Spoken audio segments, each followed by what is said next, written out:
Good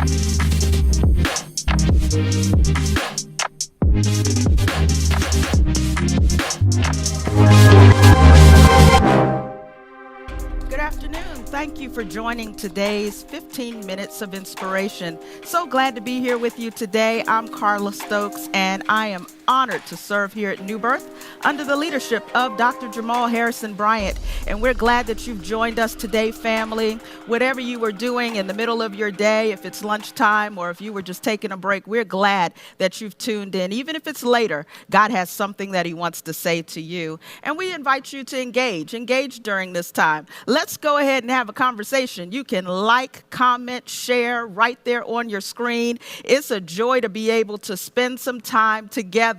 It seems like we're so isolated during this COVID timeout, but thank God for technology. We can spend some time together in God's Word. Today, we're going to take a look at a familiar passage of Scripture, which I read last week, but I want to read it again today. And it comes out of the book of Luke. And we're going to talk again about Mary and Martha. But listen, it is in the midst of a time right now in 2020, in the end of our summer and beginning of fall, that comes every year. It's called hurricane season. There's a hurricane season that happens usually on the Atlantic coast from June 1st to November 30th. And during that time, we are told by the National Weather Service to make sure that we are prepared for whatever may happen. Storms come up very unexpectedly out of the ocean, and they can hit landfall at any time, but we have to be prepared. So today we're going to talk about emergency preparedness. Emergency preparedness. It says in Luke 10, 38 through 42. As Jesus and his disciples were on their way, he came to a village where a woman named Martha opened up her home to him. She had a sister called Mary who sat at the Lord's feet listening to what he said. But Martha was distracted by all the preparations that had to be made. She came to him and asked, "Lord, don't you care that my sister has left me to do the work by myself? Tell her to help me." "Martha, Martha," the Lord answered, "you are worried and upset about many things, but few things are needed, or indeed only one. Mary has chosen what is better, and it will not be taken away from her." Now, last week we talked about the gift of presence and how Mary just gave Jesus that undivided attention, the time at his feet when she spent that moment with the Lord, no matter how much her sister got on her nerves saying, "Come on, get up, we've got work to do."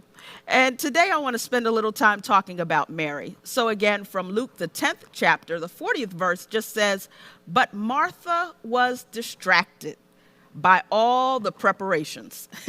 She was distracted by all the preparations that had to be made. And she came to him and asked, "Lord, don't you care that my sister has left me to do all the work by myself? Tell her to help me." Martha was trying to do some acts of kindness. She heard that Jesus was passing through the town, and she wanted to help him out. She wanted to help him and his disciples by preparing her home and letting them stop by and perhaps have a meal and maybe even spend the night. And so as she was preparing her heart to do these random acts of kindness with this unexpected visitor, she had to get herself together. Now, random acts of kindness, that's a term that was coined by a lady named Ann Herbert. Ann Herbert, she existed and she's gone on to be with the Lord, but she coined this term, random acts of kindness and senseless acts of beauty, to counteract another term that was popular, random acts of violence and senseless acts of cruelty. She thought that if we could just put some kindness in the world would be, oh, so much better. And she was right. We've got to find a way to help somebody that we don't know, give them something that they weren't even expecting to receive. God will place it in our hearts to do some things that will blow somebody's mind just by being kind. So we find Martha trying to be kind to the people that were around her, but she encountered some issues. The first one I want to bring out today is that she felt unprepared. Martha was distracted by all the preparations. You see, what happened was her guest showed up and she wasn't prepared. The situation came and she wasn't ready for it.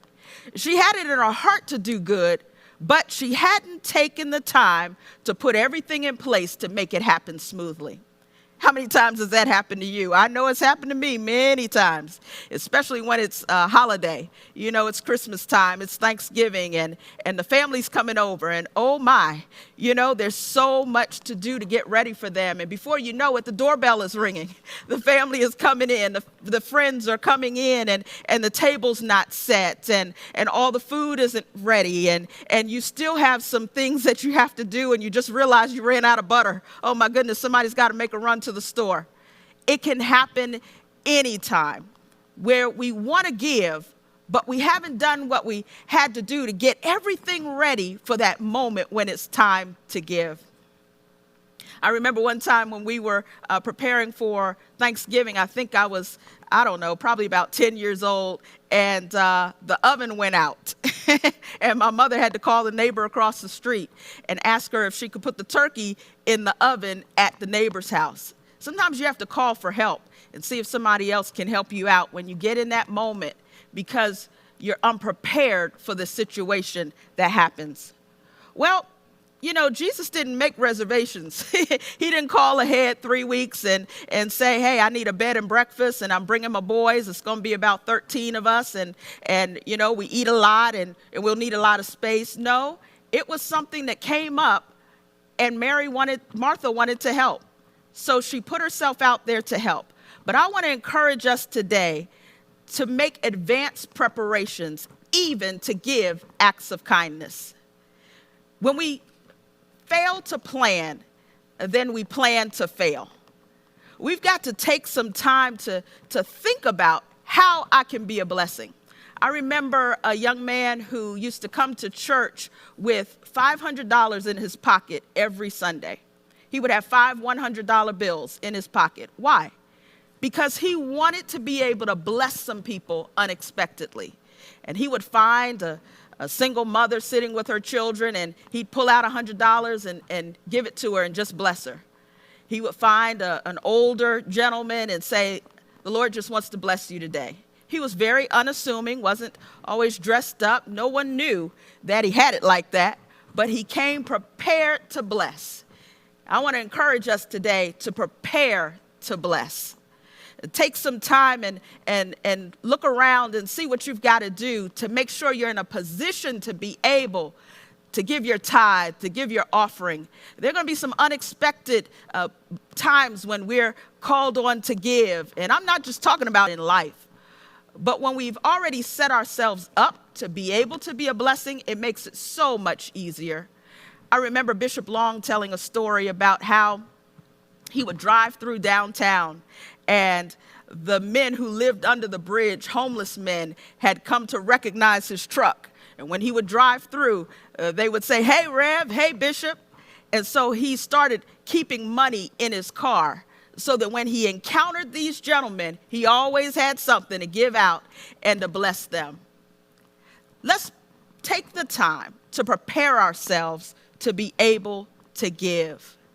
This means taking time to budget, to actually see what we have and put God first, to make him first and not last, to give him what we've prepared to give him and not what's left over. It takes time and it takes an effort on our part to make sure that we're prepared. Now, let me tell you what happened with Martha. We see something else in the word about her. The next thing we notice is that Martha felt unappreciated. Martha dared to utter these words to Jesus. She said in Luke 10:40, Lord, don't you care? Don't you care? It's as if she could just scream out to him, don't you see everything I'm doing? And doesn't it even make a difference? Well, givers can feel like they're being taken for granted. Yeah, that's a feeling that can come up. You know, parents now more than ever are having to do it all, having to teach and coach and cook. And, you know, you have to do it all. But when do you get a thank you? We're going to have to wait several months till Mother's Day rolls back around to get a card, or Father's Day rolls back around so that you can get a thank you.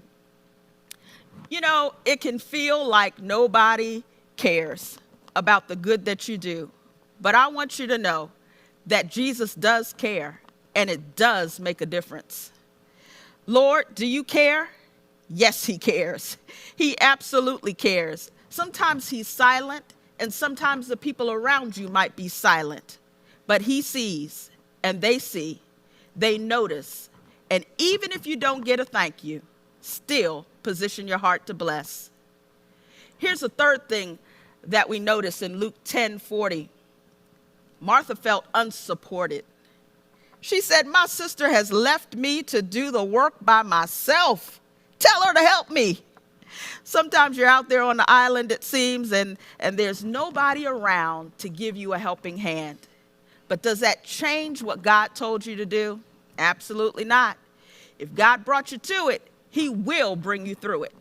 And if nobody else steps up to take part in your vision, you have to do what God told you to do. That's what happened with Mary. Mary did not move from Jesus' feet because her assignment was sure, and she knew where she was supposed to be and what she was supposed to be doing. And I want to encourage you to stay grounded in where you are and what you're supposed to be doing, regardless of whether anybody else likes it or anybody else supports it. You have to do what God has told you to do. So Martha felt unprepared, unappreciated, and unsupported. But she still used her spiritual gift of hospitality, her gift to give.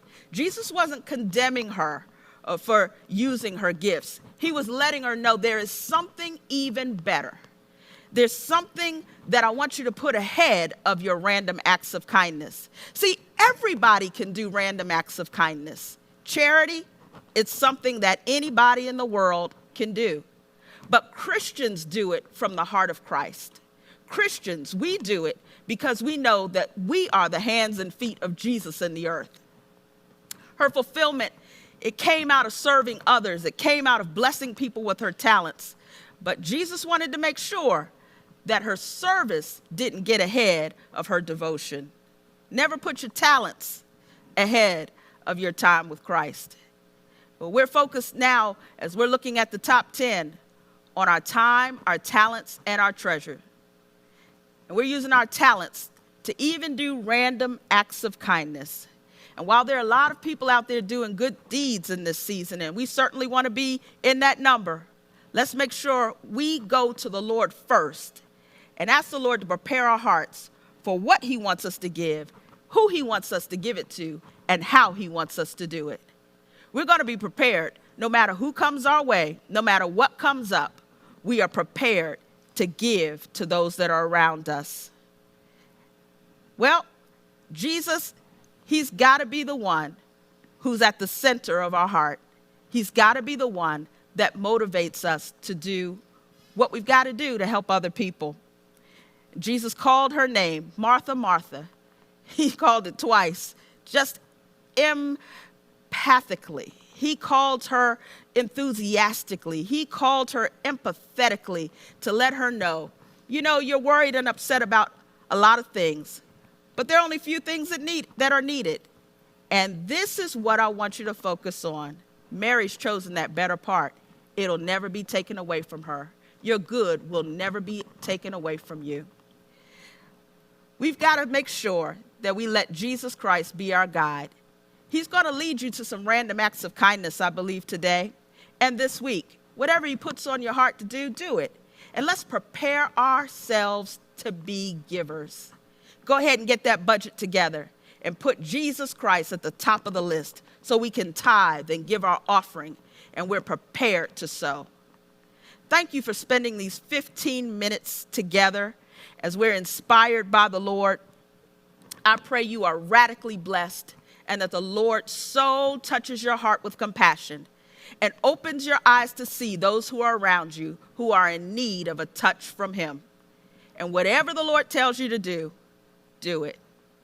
If you want to give right now and the Lord's put it on your heart to do so, feel free to do that. You can simply text NBGIVE to 77977 or use the prompts on the bottom of the screen. If you want to join this New Birth movement, we'd love to have you on board. You can go to the website, newbirth.org, and click join. Come on, let's serve the Lord together. And whatever you do this week, make sure that you stay connected to God. Put him first, and he will always take care of you. Well, on behalf of Dr. Jamal Harrison Bryant and the entire New Birth family, we thank you, we love you, and we appreciate you. Let's just go on and be amazed by God's grace this week. Love you. Our King's Table is here to serve you, your family, and the entire community. If you need free groceries, please come by Saturdays from 10 a.m. until 12 p.m. Get there early while supplies last. Visit our online Call to Conquer bookstore for our September Book of the Month, the New Birth Face Mask, and all your ministry needs. Log on today. Sunday, September 13th is Demonstration Tithing Sunday. We are encouraging all members and frequent visitors to collectively tithe on this day. Also, we encourage others to commit to begin tithing. Let's begin tithing together and watch God take care of the rest. Please visit our website to complete our Top 10 questionnaire or text NB Top 10 to 71441. Visit our website, Facebook Live, and YouTube daily at 12:30 p.m. to hear a word from our pastors as they provide a daily dose of messages that will bless and elevate you. Please join our New Birth Employment Network in collaboration with Ronstadt RightSource and USA Diversity Partners as they discuss navigating diversity and inclusion in the workplace, Tuesday, September 8th at 11 a.m. Please visit newbirth.org for more information and to register. And that's all the time we have for this week's video announcements.